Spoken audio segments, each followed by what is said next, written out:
আমাদের আলোচনার বিষয় হচ্ছে আল্লাহ পৃথিবীতে আযাব কেন দেন, গজব কেন পাঠান, ভূমিকম্প বেশি বেশি কেন হয়। গতকাল তো ভূমিকম্প হয়েছে, এটা কি বুঝেন? এটা কি কোনো মজার খবর?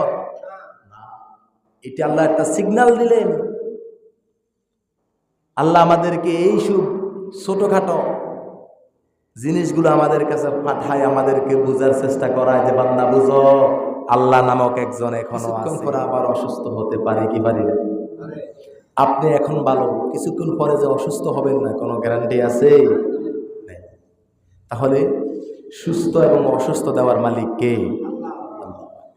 এখন যদি আপনি আমি ওষুধের কারখানার ভিতরে ঢুকে থাকি, তাহলে মনে হয় রোগ আমাকে আর ধরবে না, নাকি অসুস্থ আমাকে ধরবে না।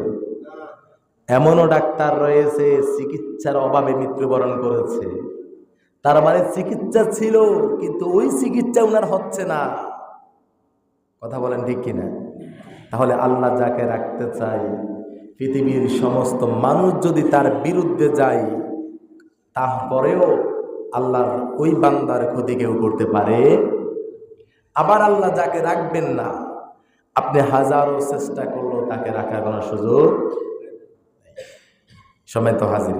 তাহলে আমরা যারা এখানে এসেছি, কেউ খাওয়ার উদ্দেশ্যে এসেছেন? আজকে মসজিদে নাস্তার ব্যবস্থা আছে তাই এসেছেন না। মসজিদে আসলে কেউ টাকা দিবে সেজন্য এসেছেন? একটা উদ্দেশ্য আমাদের আছে, সেই উদ্দেশ্য হচ্ছে মহান রবকে খুশি করা। জোরে বলেন কথা ঠিক কিনা? আবার অনেকে আছে হয়তো এই এলাকায় নাই, মসজিদে আসে এক জোড়া চামড়া জুতা নেওয়া যায় কিনা সেই দাম দেয়। কথা বলেন ঠিক কিনা? আবার জানছে এই মসজিদে আজকে মিষ্টি দিবে, চিন্তা করলো অন্যদিন যায় আর না যায়, অন্তত আজকে লাস্টে গেলেও মিষ্টি একটা বাগি হবো সেই আশায়। কিন্তু আমাদের সেই কোনো উদ্দেশ্য নাই। সম্মানিত হাজিরিন, আমাদের আলোচনার বিষয় হচ্ছে আল্লাহ পৃথিবীতে আযাব কেন দেন, গজব কেন পাঠান, ভূমিকম্প বেশি বেশি কেন হয়।